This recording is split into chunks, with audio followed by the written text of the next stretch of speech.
My new book is now available. It's called Peace Over Pain: How to Eliminate Chronic Pain and or Chronic Illness so you can break free from the medical monopoly. If you want it instantly, you can get the ebook and audiobook together as a package on peaceoverpain.com. And of course, the paperback is available on Amazon right now. Welcome to Inner Peace with Dr. Reese, a program that can help you become liberated in the modern world.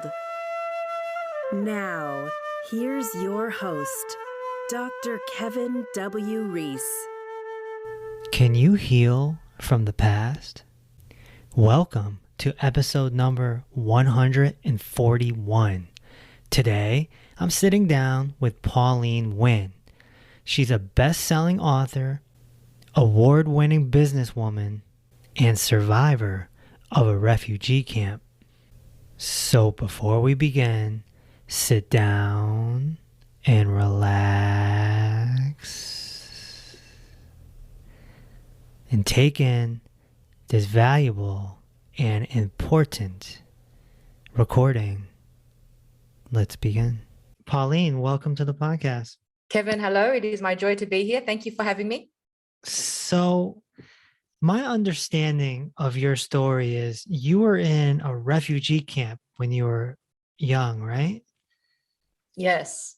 Okay, this sounds real dramatic and painful. It was.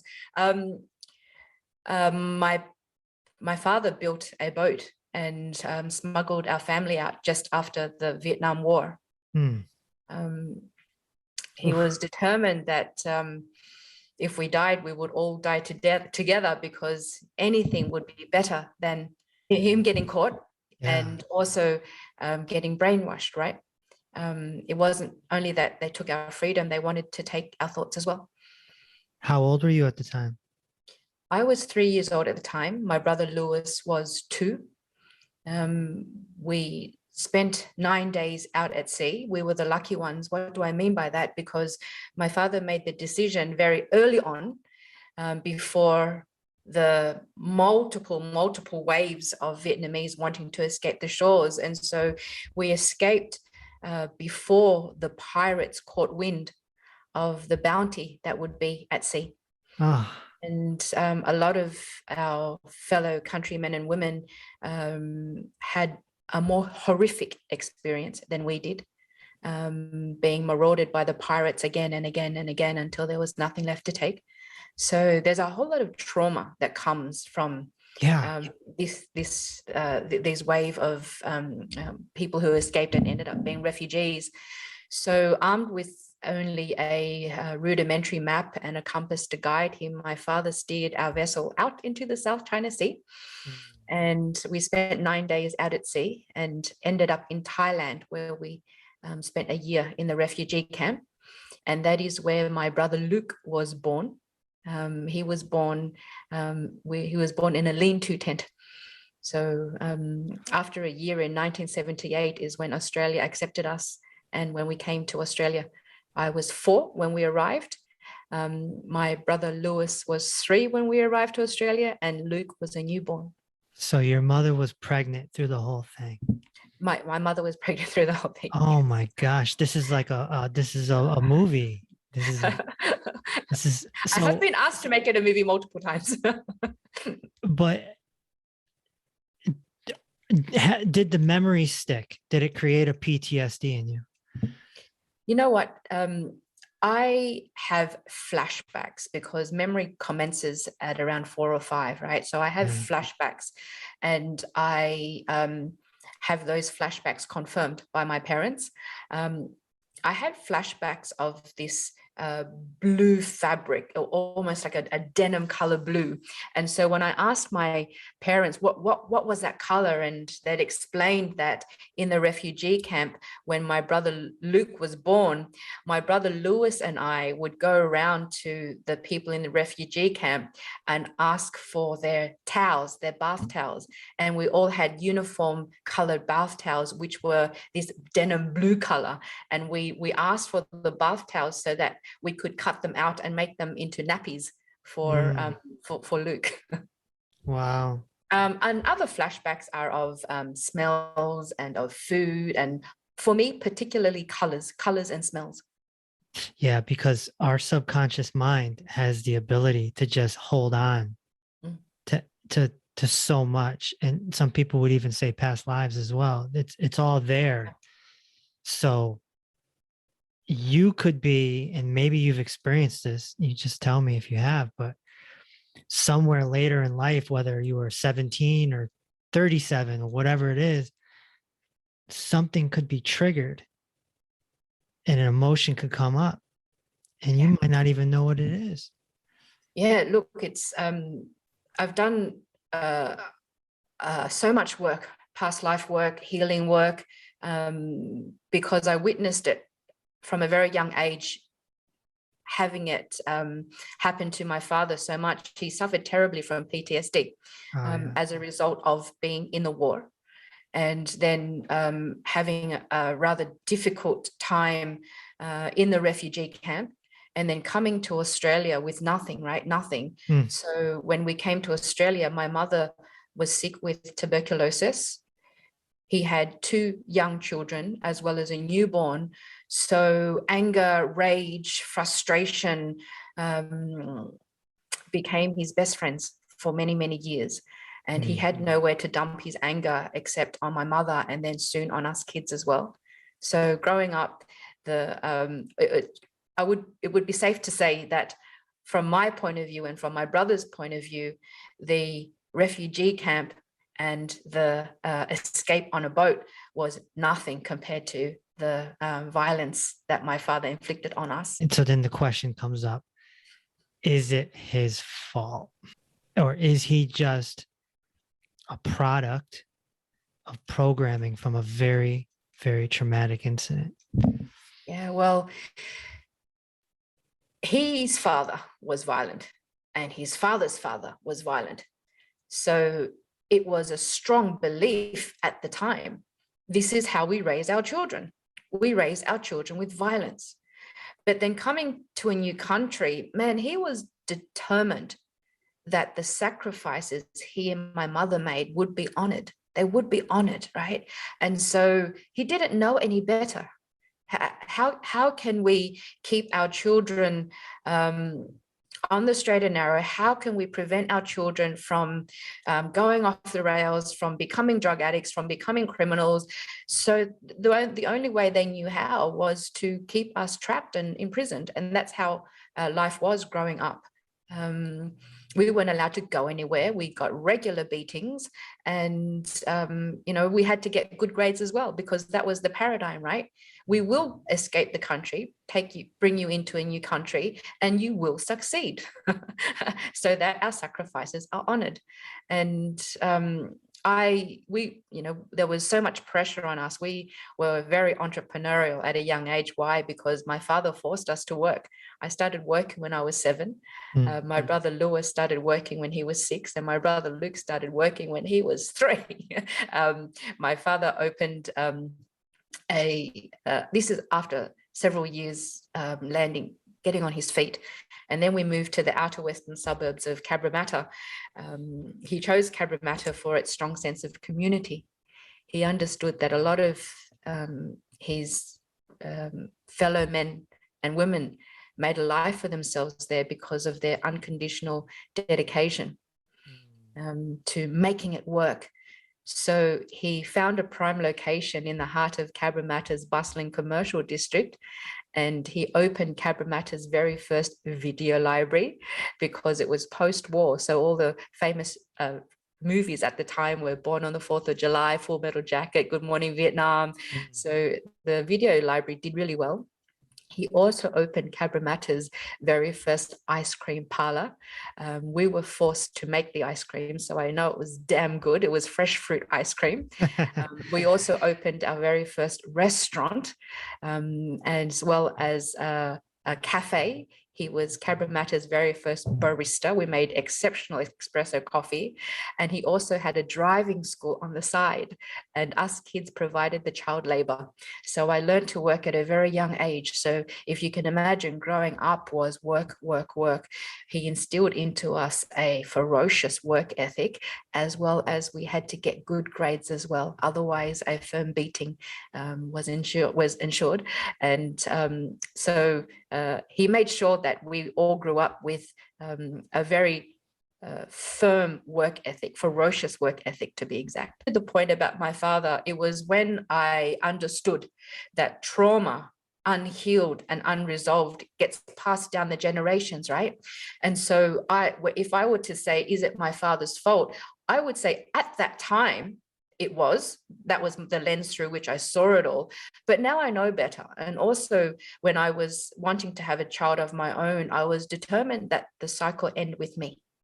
Right. And so I did a whole lot of work so that the cycle ended with me, and it did.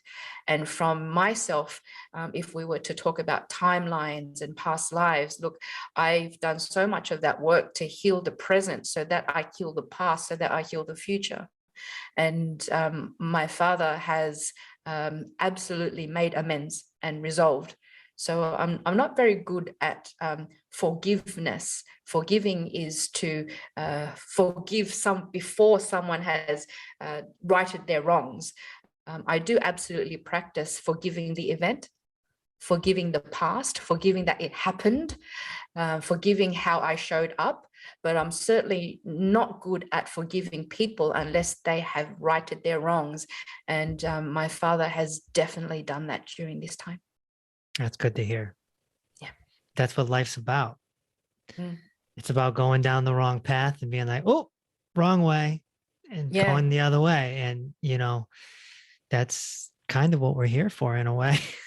Yeah. And also, the fact that his daughter ran away from home, that's got to say something. And then his sons left. And I don't think it could be said because of him, we are all where we are today. I would say that in spite of him, we are. And so from that, there's a lot of pride that comes from that. And I don't think he takes ownership of any of it. If anything, he would say that I was the catalyst for them not repeating what I did. And so the Huffington Post made this statement about you. It's quite a statement.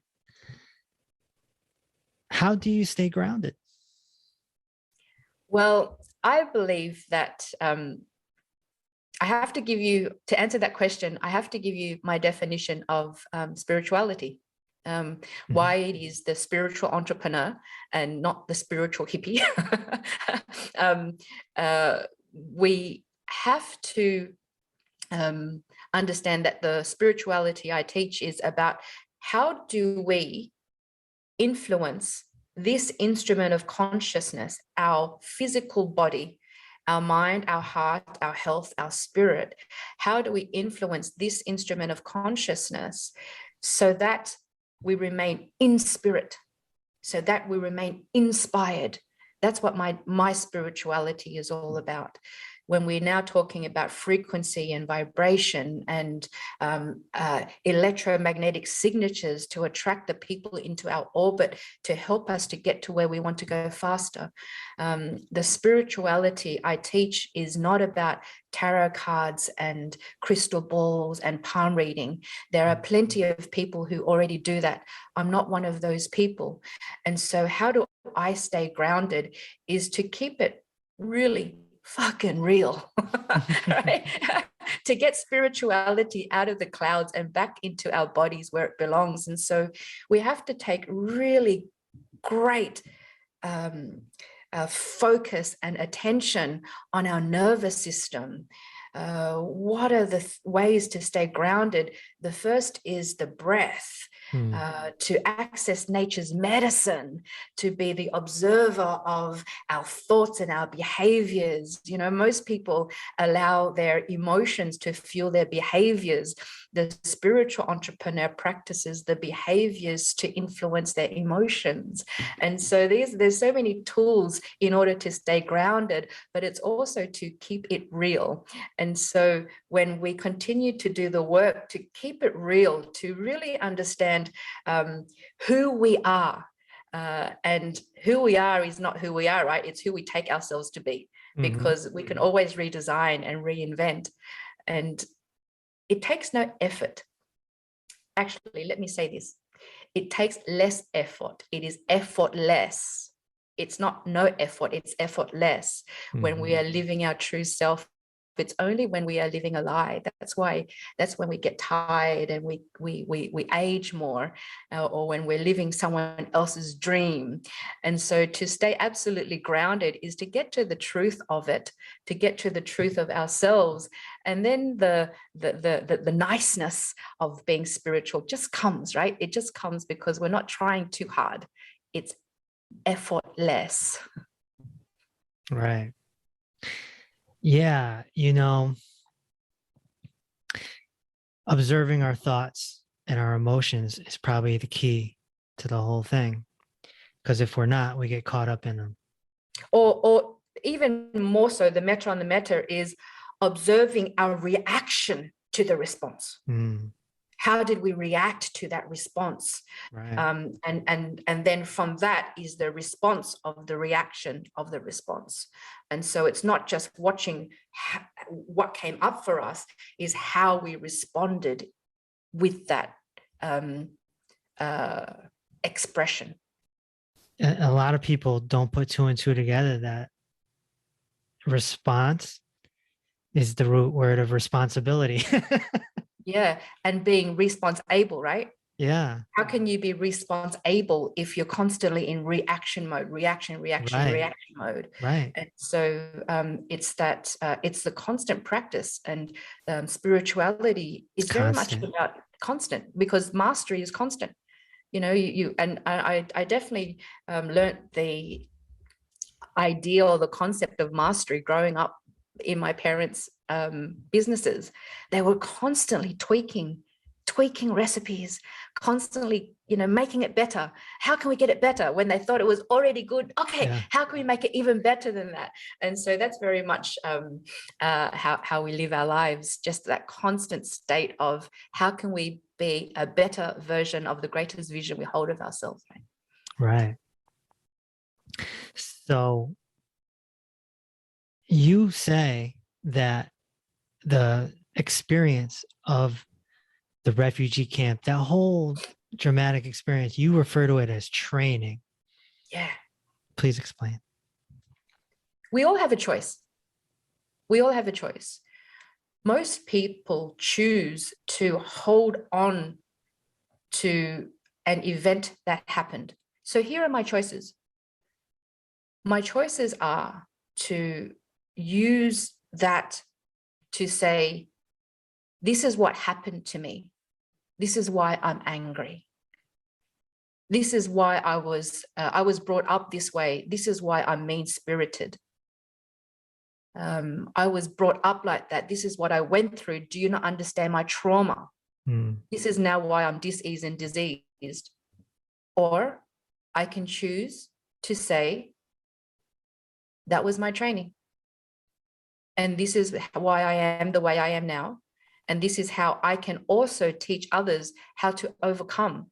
And so I'm very conscious of when people fight to hold on to their problems. I remember speaking on stage and telling my story. And because I've healed, and what does it mean to heal?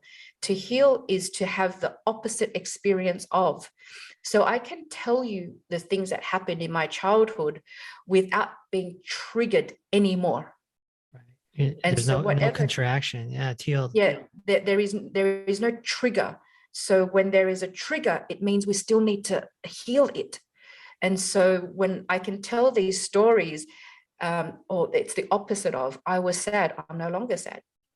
I was angry, I'm no longer angry. I felt shame, I'm no longer shameful. That was my trauma. No, that was my training. And so I remember telling this parts of my story on stage. And as I went off stage, an older gentleman approached me, and he was actually upset with me that I didn't hold on to, for want of a better word, Kevin, that I didn't want to hold on to the significance of the events that happened in my childhood. And he said to me, because this is what happened to him, and he was sexually abused as a young child, blah, blah, blah, and it still affects him now to this day. And he said, how can you possibly let that go? How can you, because I let it go. And I said, if you'd like to do work with me, we can work. But all I can say now in the framework of this scenario is that I stopped suffering many years ago. Right. And you are still suffering. Right. So he has healing to do. Yeah, but he was fighting to hold on to his problem. Right. So many people like to be victims. It's part of their programming, the victim-orientated thinking. Yeah, because it gives them significance, you see. And this is the thing, they aren't really conscious of it. So every time they think of that story or speak those words, the body reacts again. And when the body reacts, it's that sense of certainty again. It's like when you have a cigarette. It's not so much the nicotine. It's, if I do this, if I inhale, I will be certain I will feel this way. It's like when you're heartbroken and you play that damn love song on repeat again and again and again, because you know that these same emotions, and all the neuropeptides in the body go, here she goes again, and it just happens again and again. And so they become addicted. It's literally a biological addiction to the past, to addiction to the emotions of that story, the addiction to how significant, who am I without this suffering? Who am I without this disease? Who am I without this divorce? Who am I without these stories that happened to my childhood? So it gives them certainty and it gives them significance. Yeah. Humans love we love stories. To feel significant. Yeah, and we love to feel certain. and if you let it, your mind will start telling all sorts of stories, past or projected future. And the stories get more and more elaborate, right? As we grow older, as we have the ability as to have more of an imagination, rather than seeing it as an event that we can overcome. And so it comes down to a decision, to never underestimate the power of a decision, right? Yeah. The past is over, man. Even an hour ago, it's over. It's done. Yeah. It doesn't exist. Yeah. That's hard for people. And some people are very addicted to nostalgia as well. They whip out the baby pictures, and they whip out the senior prom pictures. They go back to being 17 years old, even though they're 67, and it's everything's, oh, do you remember this? Remember that? And people have a tough time just being here now. Yes, it's a cultivation of a practice, right? And so not only can they bring back the memories of the prom or of the birthday, they can also bring back memories of particular fears. I have a client who is a prominent female sporting person, and she was talking about, I think she's in her mid-40s now, and she was talking about how she has a fear of public speaking. And I said, where does this fear come from? And she was explaining to me when she was 12 and she spoke on stage and Mrs. Jones, et cetera, embarrassed her, et cetera. He said, wait a minute, how old are you now? And she said, I'm 42 or 43 or something. Okay, so you've taken an event that Yep. happened when you were 12, Yep. bringing it to the present, and then projecting it in the future as if it's going to be real. Yep. How old are you now? And she kept and it's a cultivation of a practice to say, okay, as you said, Kevin, we got to let it go, but first it takes a decision, right? And then the permission to allow people to help us to get to where we want to go faster. Yeah, I had a client back in the day, a nutrition client who he was all on board. He's like, Kevin, I'll do whatever, whatever you want me to do, I'll do it. He's like, but no peas. Yeah. What the hell? He's like, no peas. He's like, I Yeah. just whatever you do, don't tell me to eat peas. Yeah, And I because of was an like, old story.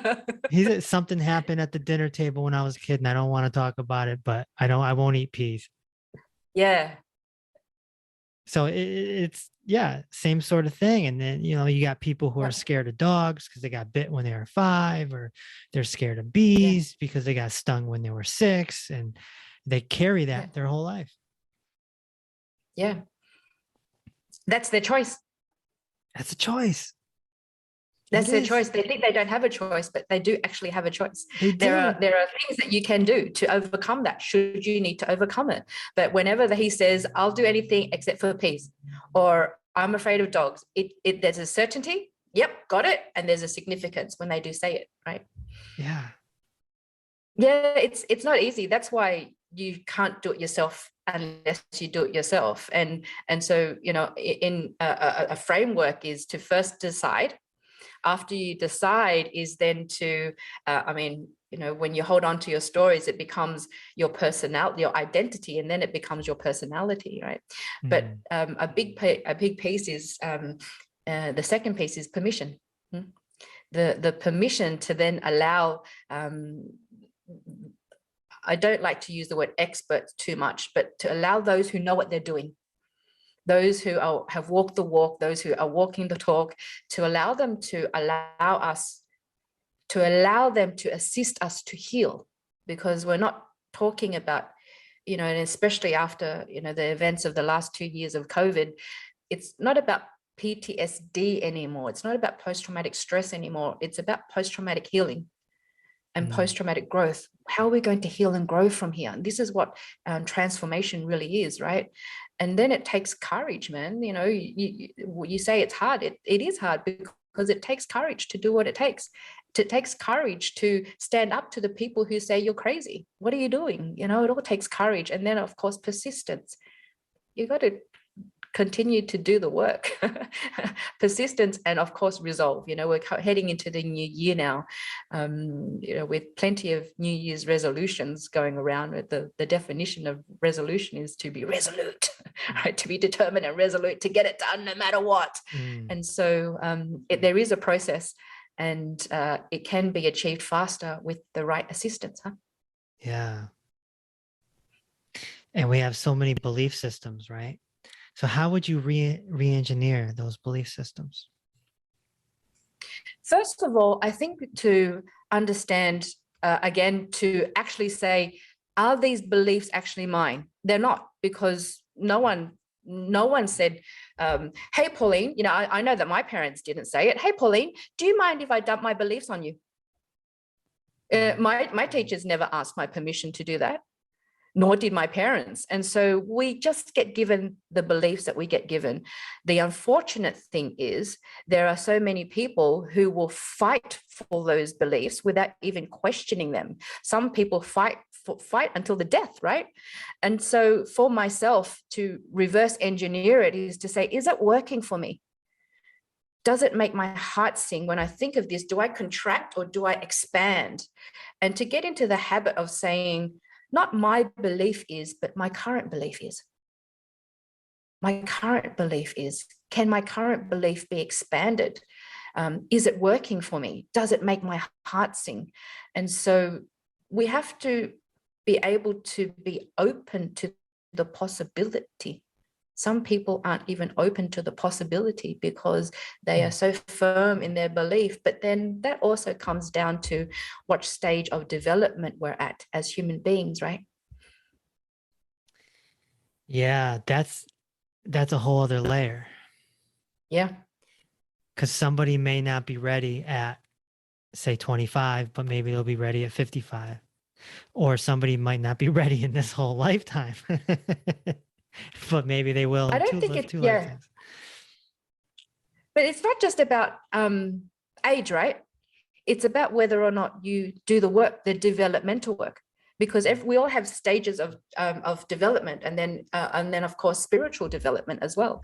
You know, I work with plenty of 25, 30, 40-year-olds who are far more developed than the humans who they surround themselves by, who are more of greater age than them. It depends whether we're doing the work, because we all need to develop. You know, my daughter is 16. She still lives in very conventional stage of development. You know, she's got to be liked, and she's gorgeous social butterfly. I know that at her stage of development, I might as well be talking to a dog. I use this as a metaphor, of course. I might as well be talking to a dog if I were to talk to her about, you know, anything world-centric or spirit-centric. There is no way that she would comprehend unless I guide her to the next stage of development. You know, so I can hold her in that space until she literally grows out of it. And then I can help her again to grow out of that stage, and then out of that stage to certain levels of ascension where she will be less caged, for want of a better term. It's really whether or not we do the work, and the work is beautiful work, but it's not painless either. Because you got to walk down those long hall of mirrors again and again and again, right, in order to overcome. I'm familiar. I'm familiar. You have to face your fears. Yeah. And the first fear is the fear of doing it in the first place. Yeah. Like you said, you have to have so, courage. Yeah. And so what is courage? Courage is, we all know, feeling the fear and doing it anyway. And so fear, when we have that sense of fear in our stomach, is like, whoa, Pauline, you're only feeling that because you haven't done it before. You're feeling that because you haven't done it before.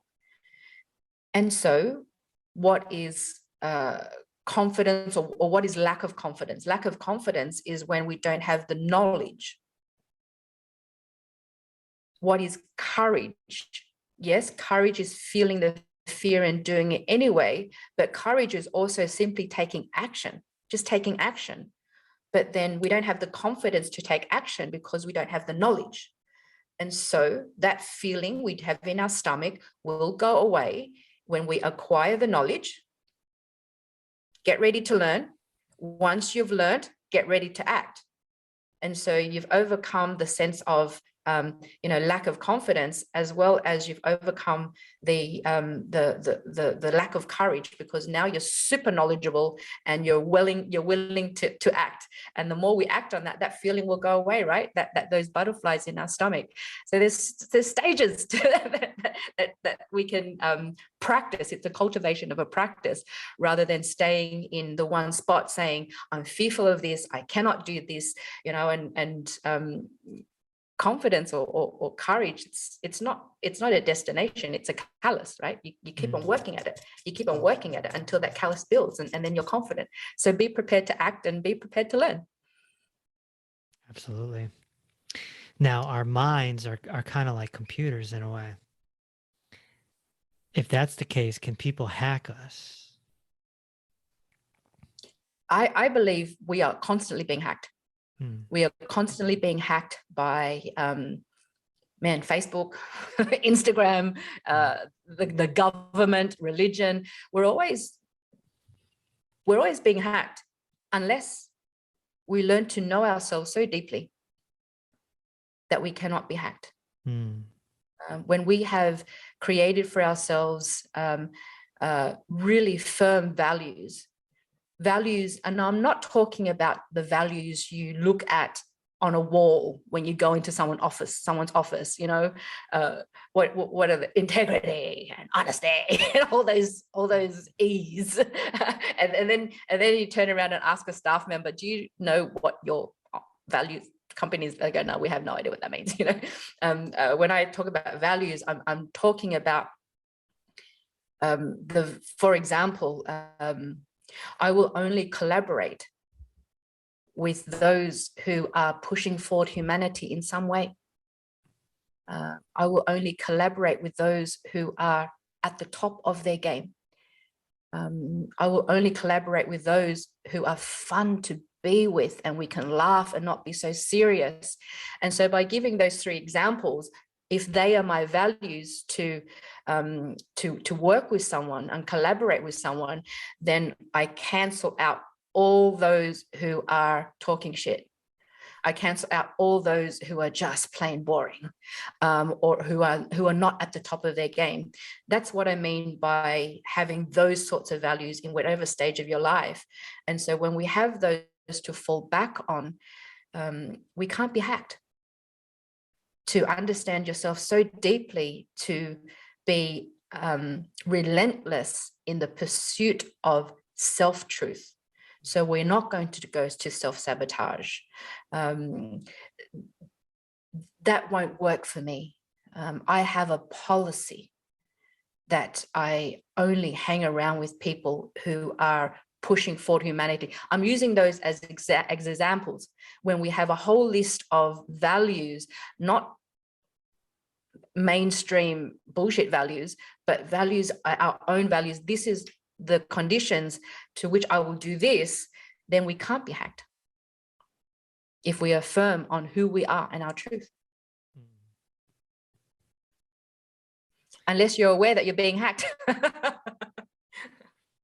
Yeah, a lot of people say that you're a accumulation of the 5 people you hang around with the most. Yeah. That's an old saying, right? I reckon it's more like 15. Yeah. Yeah, because we pick up other people's patterns and mannerisms. And, yeah. If we do it intentionally. right. Yeah. If there's the awareness around it, right? So how do you go through this, the entrepreneurial process? Because being an entrepreneur is not an easy thing. It's kind of like spiritual work in a way. It's tedious, it's constant, it's always bing, bing, bing, bing. How do you do that with the spiritual practice? If they just go side by side? Yes. Same thing, just a tedious parallel. Yes. I don't know if the word tedious is how I would describe it, because we have a lot of fun. I think you got to do the work, right? As in, I wouldn't have the most awarded Vietnamese restaurant in the world if we didn't work our asses off. I wouldn't have 2 award-winning books if I didn't work my ass off. We got to do the work. I don't know if that works, if the word tedious would be just the only word to describe it all. It's the work. I call it Goya. You got to get off your ass. And this is what I mean by keeping it real. Spirituality is not sitting in lotus position going, it's you got to do the work. But can we do the work to keep ourselves in spirit and inspired? And so, and I guess it's needless to say, this spirituality has got very little to do with religion, right? It's religion that needs spirituality. Spirituality doesn't need religion. And so the thoughts we think, the words we speak, the people we hang around, our daily practices, our new belief systems, the absolute truth of us to integrate it all. And when we understand that we are here on earth to do 3 things, is to evolve. What are you doing to evolve? Are you going through the stages of spiritual development? Are you doing the work of human development? Are you doing that work? Do you understand a little bit about human behavior and psychology? Why you do the things you do? What are you doing to evolve? Are you hanging around people who are just encouraging you, inspiring you to be a better human being. And what I mean by better is, are you suffering more or are you suffering less? If you've had teachers and coaches for a very long time and you still really haven't evolved, you might want to have a look at that. Because a teacher, a coach who will get you results is someone who is not going to mollycoddle you, right? And so spirituality isn't about peace, love, and mung beans. It's about having one foot in this 3D world and another foot possibly in more than one other dimension. And we access to understand that life is not just this 3-dimensional world, but then also to live our lives in spirit, inspired, not take ourselves too seriously, but at the same time, getting shit done. We got to Goya, get off our ass and do stuff and make it happen. But when we understand the science behind it all, to ground ourselves, to understand nature's medicine, to understand breath work, to understand that our associations have a lot to do with our success, as well as our environment. Those are the things we need to start designing and alchemizing so that we're not pushing shit uphill. And so that's why I say it's not tedious. It's a different way of being. We're not afraid of doing the work. I can work harder than most people I know, but I also know that when it's time to rest, rest comes first, because rest is also a weapon. And so there's all these beautiful aspects of living a glorious life that makes the entrepreneurship journey a whole lot more fun than it used to be. And when I say used to be, is because I've done the entrepreneurial journey that made me sick. And so when I got well again, this is why I wanted to teach and guide so many others on a different way of being and a different reason for doing and being very differently. So what are the other 2 reasons to be on Earth? One is evolve. What's the other 2? To push humanity forward. Push humanity. What are you doing to push humanity forward? What are you doing? You know, is your product, is your business causing more suffering and more pain, or is it pushing humanity forward in some way? And the third thing we're here to do is to do it with joy. To do it with joy, to evolve, to push humanity forward, and to do it with joy. The third part is surprisingly, but not so surprisingly, the aspect that a lot of people forget. To do it with joy. Have fun. Yeah. Yeah. So how do we have one foot in the 3D and one foot somewhere else? Well, I can give you a few practices on what I do and how I teach. So I believe that we all have a shaman inside of us. I practice shamanism. I don't call myself a healer. I don't want that responsibility. I do assist many people in their own healing. I've assisted many people with dis-ease and disease, but also to show them how to take personal responsibility so they're not abdicating on another person, right? It's your body, it's your health. Can I teach you how to heal yourself? And so we can access an altered state of consciousness. We can go into quantum. We can practice that. Again, it's a cultivation of a practice through breath work, through meditation, through activation, through sound, through nature, and a whole lot of shamanic practices. I often joke and it's like, well, I know that there are a lot of shamans around who have absolute reverence and seriousness in what I do. Absolutely, that's called for.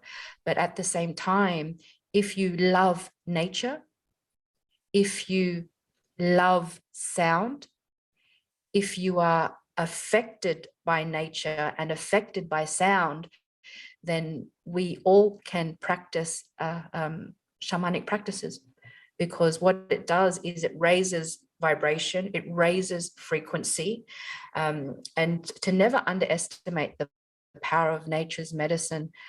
That's a lot of nature's practices, or sorry, the practice of being out in nature. We don't go out in nature, we are nature. To become one with Mother Earth and Father Sun again will accelerate our healing a great deal. You mentioned breath work a few times. Do you have a specific routine that you do? Perhaps box breathing or? The box breathing is so easy for so many to remember, right?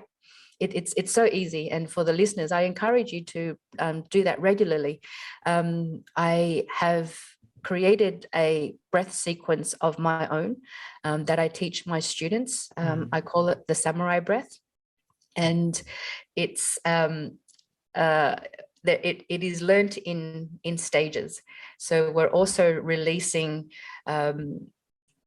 particular emotions that are trapped in particular energy points in our body. That is the work to activate particular intrinsic muscles, and then blasting it out through the breath, but then to become alkaline beforehand with intention, as well as the shamanic work to surround that and to heal the terrain. So it's a combination of a whole lot of stuff that can be learned in steps. And you would not have heard about the samurai breath unless you have done work with me. But there's so many different breath techniques, aren't there? The box breath is a beautiful one to learn. Yeah, and like you said, it's easy to remember. Yep. Yeah. So how important is the breath work? I mean, we're relaxing our nervous system. Yeah. What else? Making ourselves more alkaline as well. When we are more acidic, we're more easily hijacked by our own emotions. Stress, anxiety, overwhelm. It, of course, relaxes our nervous system, but the breath work that I teach, the samurai breath that I mentioned before, it works on another level as well, in that there's a particular part of that practice that is a chaotic breathing. It's quite chaotic. And then if you practice that long enough, you are able to find peace within the chaos. And to take that as a metaphor for life. So it's not closing your eyes to find bliss. I don't believe in that. Why can't we experience bliss with our eyes open? When we're walking along the ocean, when we're with our children, when we are experiencing life, why do I need to close my eyes in order to experience bliss? I want to experience bliss with my eyes open. And so in my activations, in my meditations, we activate and we meditate to manifest, to be able to experience another dimension, and to be able to experience an alternate reality. And it's in that space that is the space of creation. And so my activations are not peaceful. It's a focused mind state. We are doing the work to find chaos, to find peace within the chaos, to regulate our nervous system, to also make ourselves more alkaline, to practice poise in times of stress. A lot of the time when I do coaching, my clients and students want a breath strategy. What is your breath strategy going to be before you go into that really intense business meeting? What is your breath strategy going to be before you have that conversation with your spouse or your children? There is particular breath work for particular, I guess, goals that you want. You mentioned the word manifest, with you being an entrepreneur, a successful one for so long. The successful one is, we're talking overnight success, 20 years, right? 20 years overnight success, because you got to do the work. I really have to stress that point. You know, I was on another panel not long ago, and it was to startups. it was a whole room of startups. And I think this is the part that they forget. And I understand, this generation, they have so many options.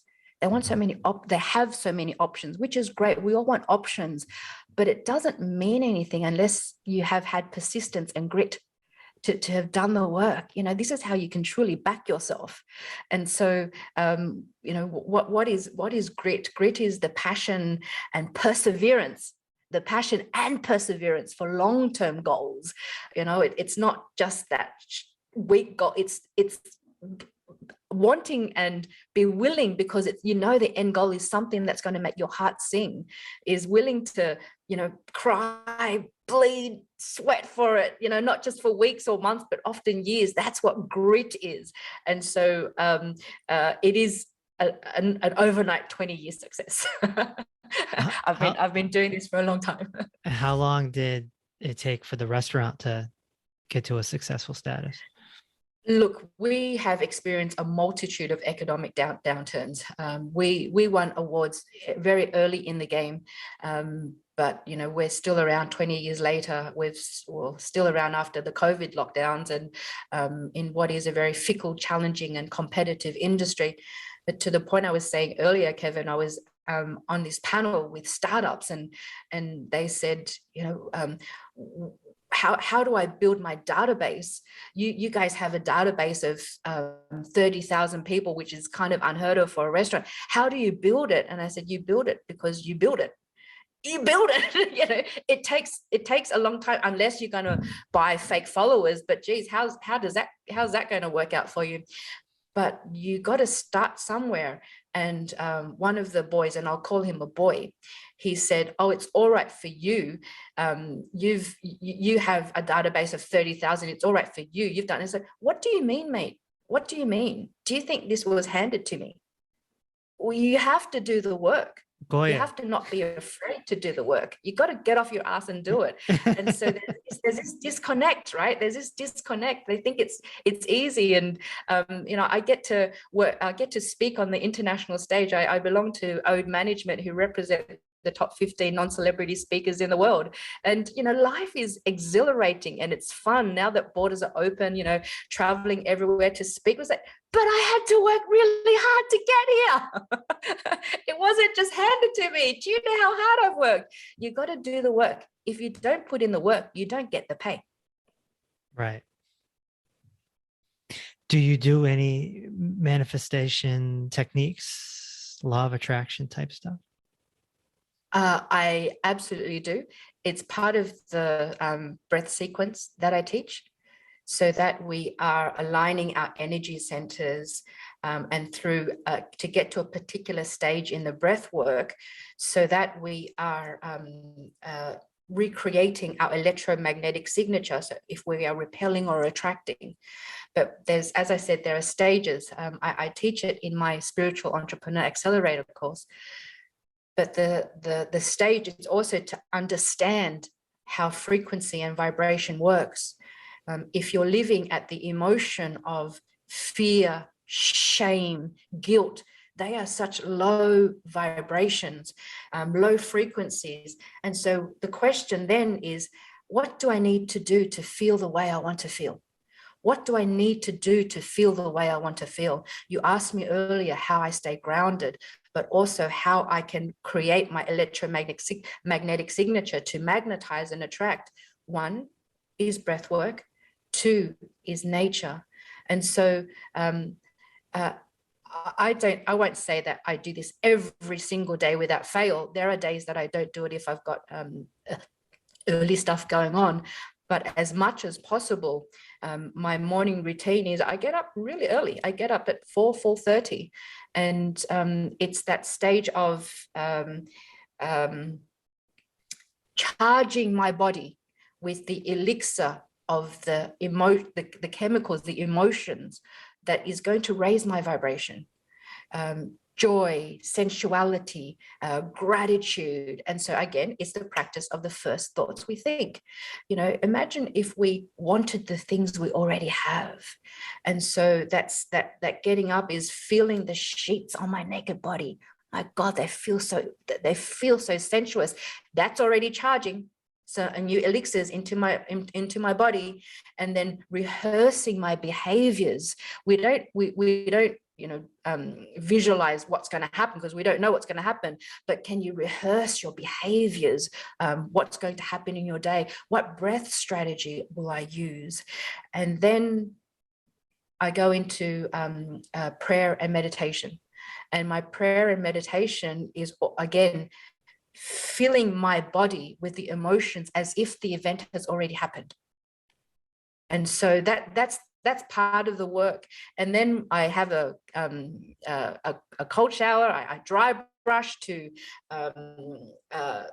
activate the lymphatic system. And oftentimes I coach at sunrise. Why do we go out to sunrise? To literally watch the sun rise. It activates our pineal gland, boosts our mitochondria. We heal from the inside out. And so this is the somatic work, right? So we already do the semantic work, all the theoretical stuff that we know, but this is the somatic work now, watching the sun rise, literally having it activate our pupils, healing from the inside out. It's the most potent healing time of the day. All over the world, people worship the sun, right?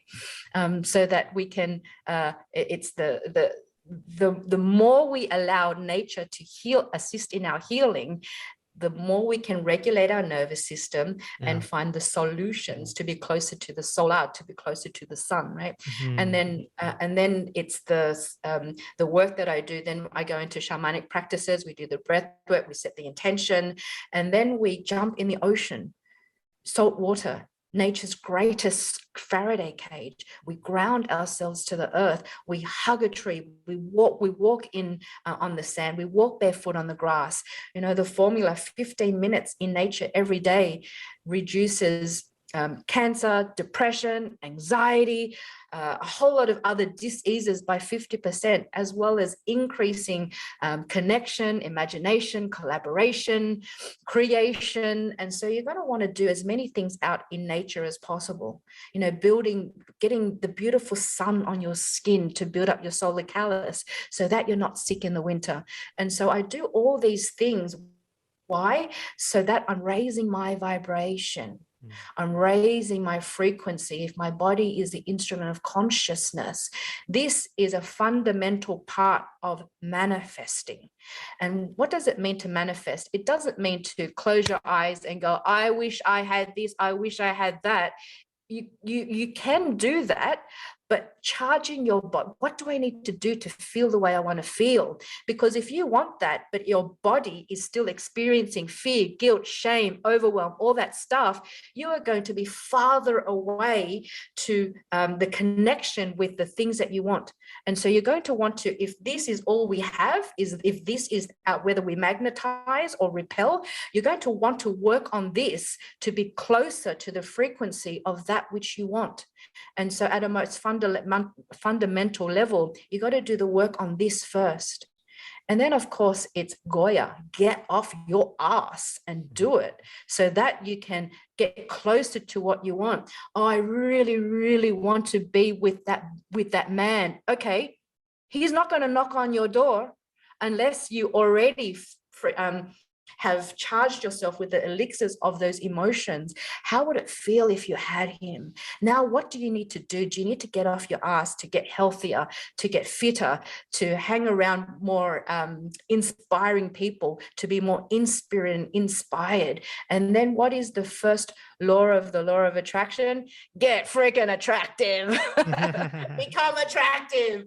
And become attractive, I don't mean looks right. Yep, that helps. But also, how are you evolving yourself? What new stories are you telling? Or are you still fighting to hold on to your problems? How can you push forward humanity? And so we become attractive through the words we speak. We become our environment becomes us. We become our associations become us. And so what does this all do? This allows us to magnetize and attract other people into our orbit to help us to get to where we want to go faster. Bam, manifestation. There it is. Right. And then the whole, everything syncs, right? And then certain people come in, certain doors open. It's just, Exactly. And so it's not about, wishing you have something. Manifestation is who you become, is who you become. Yeah. So before I hit you with my last question, where can someone come say hello to you? Where can they come find you? Oh, please come find me through my website. There's a whole lot of stuff that is coming up with everything that I've mentioned today. It's taught in the accelerated course, which starts Jan 2022. You can contact me through my website, which is the contact us area or contact me area. Email pauline@paulinenguyen.com.au. If you want to check out my socials, LinkedIn. Okay. So in your journey, what are the 3 most influential books you've ever read? Oh, this is a really hard question. Oh my God. Oh, geez, I've read so many books. They're epic, right? All the books by Robert Greene. There's so much that he can teach. Laws of Power. The 48 Laws of Power, the Laws of Human Nature. He's got the new one, the Law of Seduction. I really enjoyed that. Those are going to be my 3 current influential books. Okay. Geez, that's a hard question. That's why it's last. All right. Well, this has been a pleasure. The pleasure has been mine. Thank you so much for having me. Thanks for listening to Inner Peace with Dr. Reese. If this episode opened your heart, feel free to share on social media and tell your loved ones. Also, be sure to subscribe so you never miss an episode. Until next time, may peace be with you.